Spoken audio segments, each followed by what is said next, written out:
Welcome to a new edition of the Neon Jazz interview series with veteran jazz saxophonist, flautist, and composer Steve Slagle.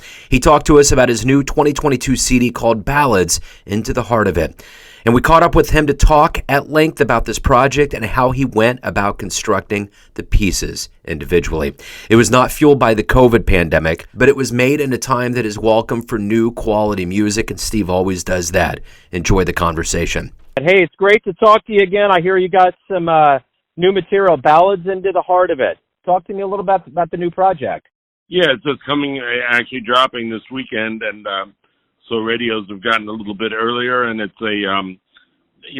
something I started really conceiving over the summer of last, and figured we'd be all in the clear by the time we recorded it in the fall. But once again, the old virus made things a little sticky, and we got the recording done, and I'm really happy with it. It's different than anything I've ever done before. It's not your typical ballads record. Talk to me a little bit about, obviously the pandemic and what we're living through is fueling the way people are creating things. How did this time period influence this album? You're saying it sounds a little bit different than, you would expect. How did this time period influence this project?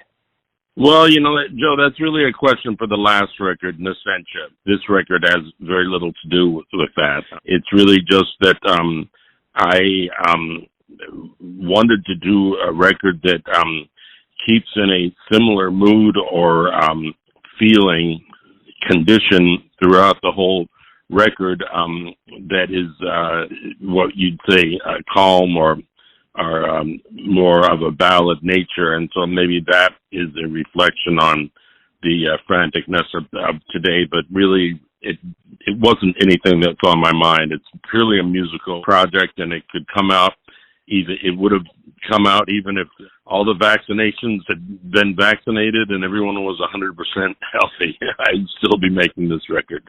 The last record was directly tied up to the pandemic. This one isn't. Talk to me a little bit about the tracks on this album. How did you pick it? How did you go about kind of stitching this one together? I wanted to use Richard Sussman on orchestrations because he's a longtime friend and a great orchestrator and arranger in his own for any combinations. And we've known each other a long time. He's a pianist, teaches at Manhattan School of Music, teaches, I'm not going to call it electronic music, but things related to using synthesizers, and he's an expert on that. And so I wanted to use him for orchestrations for some of this, and then I also wanted to have trumpet, and my first call was to call Randy Brecker. I wanted to have trumpet on some of it to add to my quartet, and so some of them have Randy on them, and some of them have Richard doing orchestrations, which sounds like a full orchestra because it's sampled orchestra sounds, and we worked pretty hard on both ends of that, and then there's a few even surprises in between those things. What are you ultimately hoping the listener gets from this experience? Enjoyment, pleasure, music, and a good feeling, and really a sustained feeling, or at least like watching a movie where the plot of the movie progresses, but it has a definite plot to it, and I guess you could call it film noir feeling.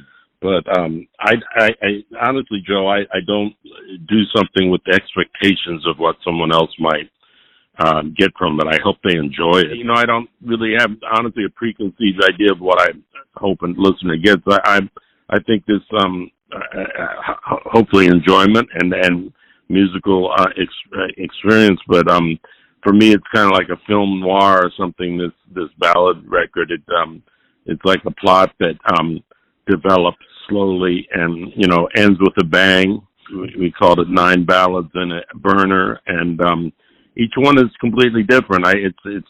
It's not like your typical ballads record, as I kind of explained before. Each cut is kind of done in different ways, and yet they all are tied into the fact that they are slow ballad songs. But other than that, it's definitely not your father's ballad record.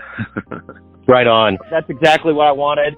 Hey, thank you. I appreciate it. Joe, I'm really happy that you got it and Neon Jazz is playing it. Radios are the greatest thing these days because of the fact that most everything else is shut down as far as live music. Although we are playing, we have a gig at Disney's coming up in the month of March, and a gig at Smalls coming up in the month of February, which is just next weekend, and also at Birdland later in the spring. So staying around New York because it's pretty difficult to travel right now, but it's not impossible, and there will be things coming up travel-wise, but it's kind of been knocked back a loop that we didn't expect with this variant hitting everybody, and it hasn't just affected me, but it's affected everybody's work situation. But luckily it doesn't affect radios and people listening to the music over the airwaves, so I really appreciate it. And whatever cuts you like, let me know. I'm always interested in what catches your ear. Absolutely, yeah. I will let you know. And again, thank you. Good luck with everything and with the album. I appreciate it.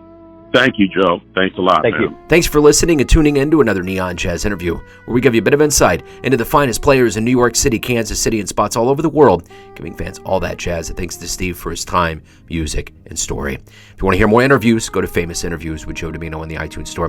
Visit neonjazz at youtube.com, and for everything Neon Jazz all the time, go to the neonjazz.blogspot.com.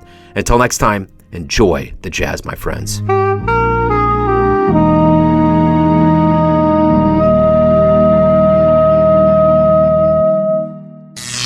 Neon Jazz.